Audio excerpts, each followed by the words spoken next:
The story begins with a man saying that he hates the world. The man was abandoned the moment he was born, and he was treated like an animal by other people. He was never given a reason to like the world. Thanks to this, he did not trust anyone. We see the man fighting some men in an alley. The man said that he is used to being alone. After he beat the men up, he left their bodies in the alley. On January 1st, 2020, the world changed into a game. Monsters came out of dungeons that appeared all over the world. Many cities were destroyed and thousands of people died, fortunately for humans.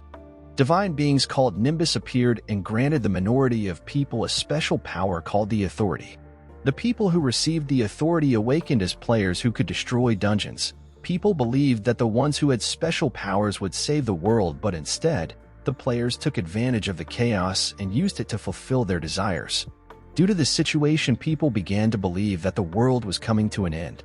The man was not surprised by what was happening in the world. He believed that this is the same world he has been living in, a world where there is nobody to trust. This was what the man believed until he met Lee Se-jun. He is one of the first players in the world. He is a knight selected by the executioner of Holy Light. He is the world's strongest player. He protected the weak from monsters no matter what. In a fight against a gigantic monster, Se-jun unsheathed his sword and split the monster into two.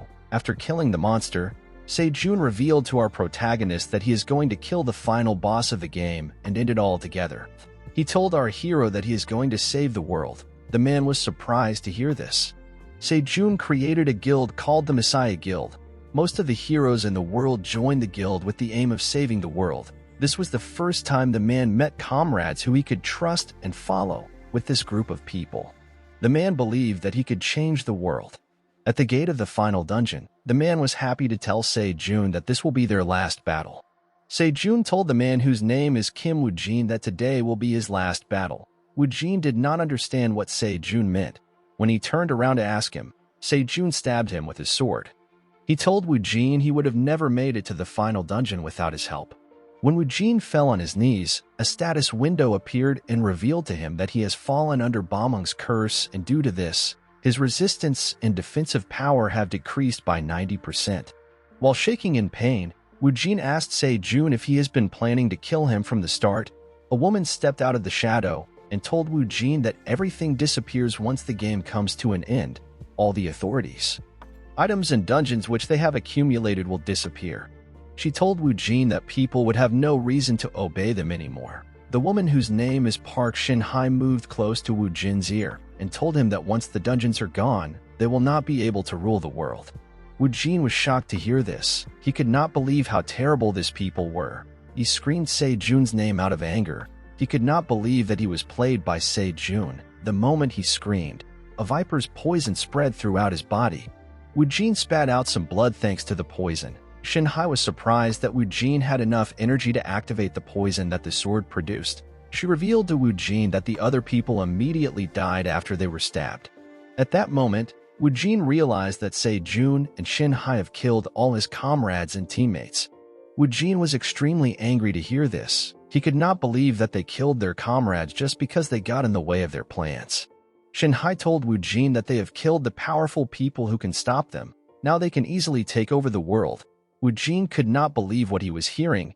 He asked Se-jun to create an excuse for his actions. Se-jun ignored him and walked away with Shin-hai. Woo-jin was very angry that he trusted someone. He fell on the ground and died. When he died, a status window appeared in front of him and said that the game is starting. Woo-jin hears the voice of multiple people talking. When he opened his eyes, he found himself in a truck. He did not understand what was going on. The last thing he remembered was getting stabbed by Se-jun. Now he is in a truck, and he is wearing a police vest. He thought that he was dreaming. The driver of the truck stopped the truck when he saw monsters on the road. The monsters had destroyed countless properties and killed a lot of people. The driver hit the truck to alert the soldiers inside. He told them that there is a herd of orcs on the road. The soldiers immediately grabbed their guns and prepared to attack. When the orcs saw the soldiers, they began to run towards them. The captain of the soldiers told them that they have little ammo, so they have to be careful when they shoot. While the captain was talking, he and his fellow soldiers heard a gunshot.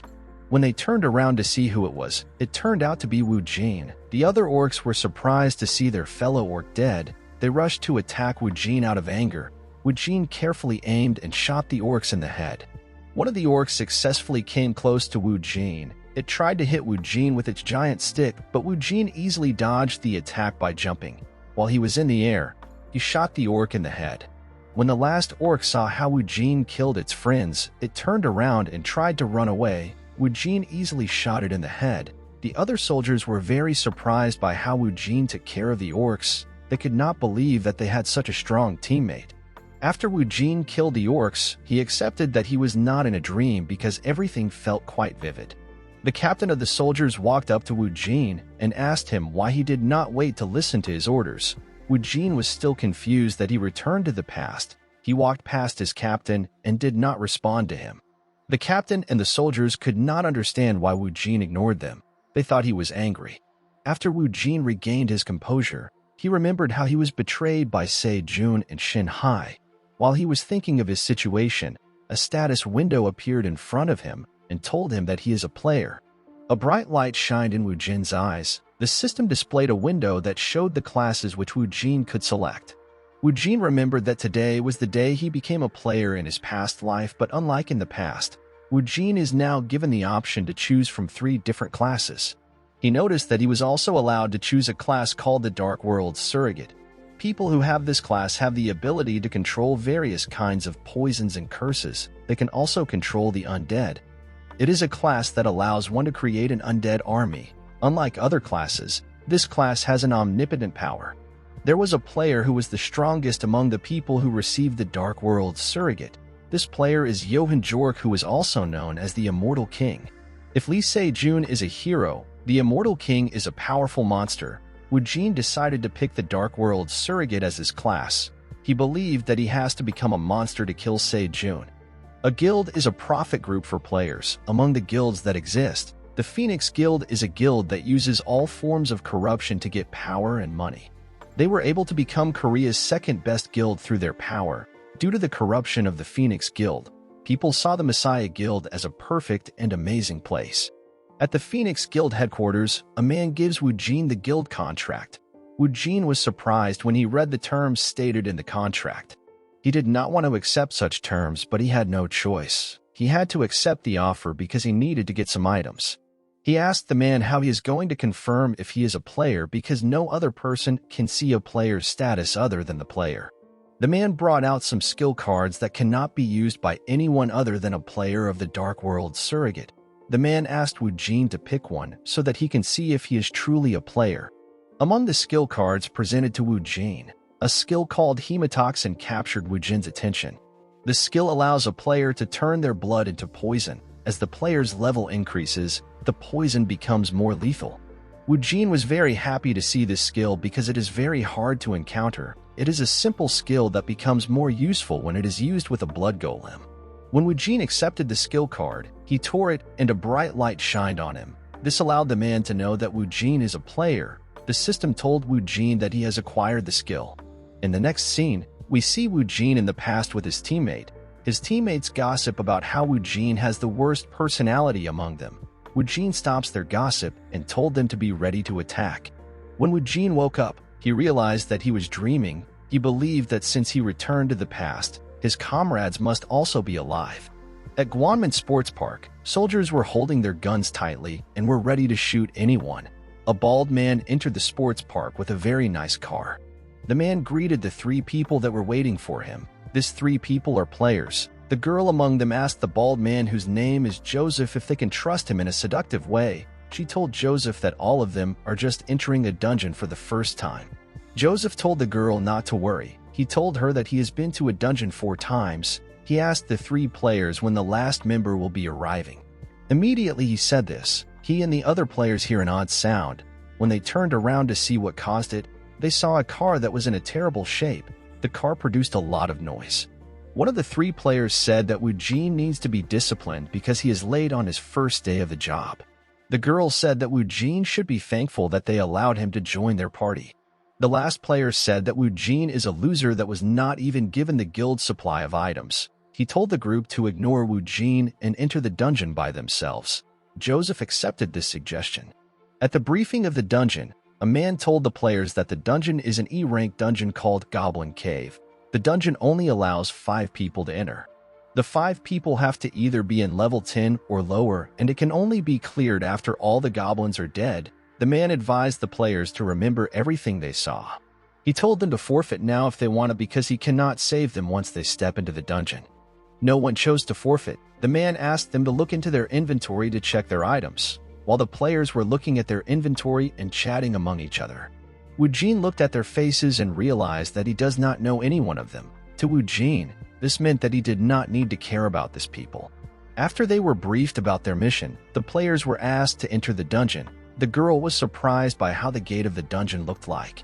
Joseph told her that she will be more surprised when she steps inside. When they stepped inside, their equipment appeared on their bodies. The newbies could not believe that they were transported to a new world. One of them said that he feels like he is in a game. Joseph told him that what is happening is real. He told the newbies to stay alert because they will die if they are not careful. While Joseph was talking to them, Woojin walked up to a tree to look at the marks on it. When he saw the marks, he could tell that there is a large number of goblins in this dungeon. Joseph walked up to Woojin and asked him to search the area while they set up the camp. Woojin accepted Joseph's orders. The newbie were surprised that Woojin accepted Joseph's orders. They expected him to cling to them. They thought that Woojin was stupid. Joseph told them that they are going to start hunting monsters immediately and take all the items for themselves. Woojin was not surprised that the team wanted to use him as bait. He smiled because he already expected them to behave this way. At the Messiah Guild headquarters, Shinhai welcomes everyone to the meeting. She says that she wants to introduce a new member to their group. When the new member stepped into the room, Yang Jiho was annoyed to see him. The new member introduced himself as Suzuki Aichi. When Aichi looked around the room, he saw a lot of familiar faces. He decided not to introduce himself further. Se-jun introduced himself to Aichi and welcomed him to the group. Aichi asked Se-jun what he wants him to do for the group in the future. Jiho was annoyed to hear this. He could not believe that Aichi would speak informally to Se-jun, who is the guildmaster. Jiho asked Se-jun why he recruited such an annoying man. Jiho decided that he has to punish Aichi. Aichi asked Jiho why he is angry. He asked him if he is still holding a grudge from the last time they met each other. Se-jun told them to stop arguing. When Jiho saw Se-jun's gaze, he got scared and sat down. When he sat down, he promised to kill Aichi for his arrogance. After everyone had calmed down, Shinhai asked Aichi about the task she assigned to him before. Aichi said that he will be able to find the location of the material in 3 days. Se-jun was impressed when he heard Aichi say that it will take him 3 days. In the dungeon, Woojin is looking at the marks which the goblins made on trees. He was surprised that the rumors he heard about goblins in his past life is true. He smiles when he remembered that this method of hunting was taught to him by Suzuki Aichi. Aichi told Woojin that any traces he sees in a dungeon can help him survive and clear the dungeon. Woojin understood that having information is important, but he believed that one simply has to be strong to clear a dungeon. Aichi told Woojin that no matter how strong he is, he will always have a weakness. Woojin was annoyed when he realized that the reason Aichi was training him was so that he could be a more effective hunting dog for the Messiah Guild. He vowed to use all Aichi's teachings to stab him in the back. When Woojin came down from the tree, something threw a rock at him. Woojin easily dodged the rock. He noticed that 3 goblins had surrounded him. Woojin was happy to see the goblins. He opened his inventory and brought out a short sword. He was very happy to see the goblins because he needed to try his new skill on something. He used the sword to cut his hand in order to cover it in his blood. One of the goblins rushed to attack Woojin with a stick. Woojin easily dodged the attack and used his sword to stab the goblin on its elbow. The goblin was affected by the skill immediately, but it was not ready to give up. It grit its teeth and attacked Woojin again. Woojin dodged the attack easily. He realized that the poison is not yet potent enough to kill in one cut. Another goblin rushed to attack Woojin. Woojin was able to evade the attack. He killed the goblin by throwing his sword to its head. The goblins were not a threat to Woojin because they have a simple attack pattern which is easy to read. Woojin knew that he had to stop testing his new skill because the goblins were slowly surrounding him. He put his hand into his inventory and brought out a whip. When the goblins saw the whip, they began to shake in fear. Woojin was happy that he bought this item before he entered this dungeon. The item is the Goblin Lord's Whip. It is a unique rank item. It can only be used by people in level 1 or higher, and it can give goblins unimaginable fear. Guys, we have come to the end of our video. If you guys want part 2 of this video, let us know in the comment section. If you guys want to support the channel, click the link in the description section to join our Patreon account. Also, don't forget to like and smash that subscribe button. See you guys later.